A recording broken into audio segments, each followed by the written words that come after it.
الحمد لله رب العالمين، الصلاة والسلام على خاتم النبيين وعلى آله وصحبه أجمعين، أما بعد، فأعوذ بالله من الشيطان الرجيم. بسم الله الرحمن الرحيم. قال الله تعالى في سورة الأنعام: ومن الإبل 2 ومن البقر 2 قل الذكرين حرم أم الأنثيين أم اشتملت عليه أرحام الأنثيين أم كنتم شهداء إذ وصاكم الله بهذا فمن أظلم ممن افترى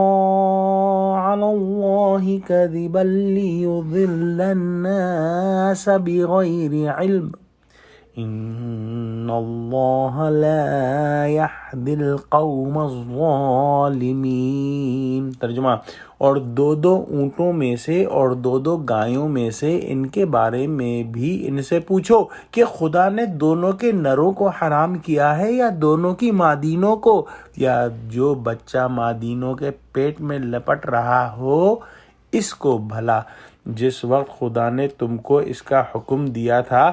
تم اس وقت موجود تھے، تو اس شخص سے زیادہ کون ظالم ہے جو خدا پر جھوٹ افطرا کرے تاکہ از راہ بے دانشی لوگوں کو گمراہ کرے۔ کچھ شک نہیں کہ خدا ظالم لوگوں کو ہدایت نہیں دیتا۔ جیسا کہ پچھلی آیتوں میں بیان ہوا کہ مشرکین مکہ نے اپنی طرف سے دین کے احکام بنا لیے تھے جس کی ان کے پاس کوئی سند نہیں تھی، بس شیطانی وسوسوں میں آ کر اور اپنی من مانی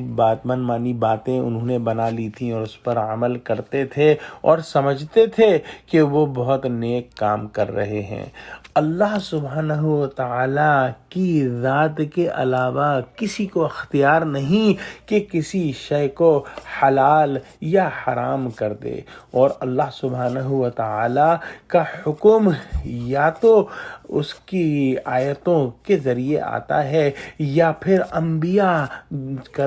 علیہ السلام جو ہے اس کا حکم جو ہے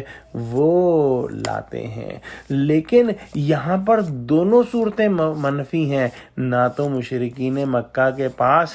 حضور صلی اللہ علیہ وآلہ وسلم سے پہلے کوئی رسول آئے تھے جو یہ باتیں بتاتے، نہ ہی ان کے پاس کوئی کتاب یا وحی تھی جس کی بنیاد پر وہ دین کی یہ باتیں بنا رہے تھے۔ اس آیت میں بھی اللہ سبحانہ و تعالی فرما رہے ہیں کہ جو بڑے بڑے جو مویشی ہیں جیسا کہ اونٹ اور گائیں، ان میں سے